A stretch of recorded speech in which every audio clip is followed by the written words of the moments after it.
ఇవాళ పజిల్ ఏంటంటే 88 ఉంది కదా, సో ఏమైనా 2 స్టిక్స్ మార్చాలి. నాకు 36 రావాలి, ఆన్సర్ 36 రావాలి. నాకు బోర్డు మీద 36 కనిపించాలని ఏం లేదు. నేను సో ముందే చెప్పేశాను, నాకు 36 చూడాలని మాత్రం లేదు, ఆన్సర్ 36 రావాలి. సో ఓన్లీ 2 స్టిక్స్ మూవ్ చేయాలి.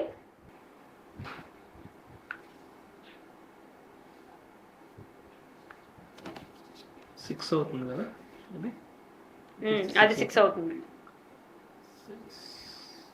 36 రావాలి. ఎస్,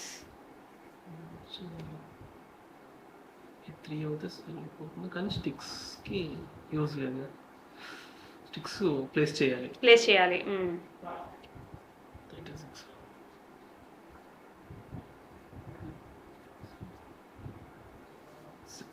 ఓకే,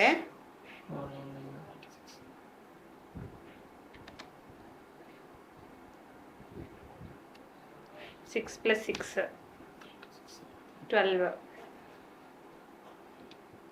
దీంతో మనం ఏ మార్క్ అయినా చేసుకోవచ్చు, చేసుకోవచ్చు. అయితే ఇంటూ 6 × 6 36. Very good.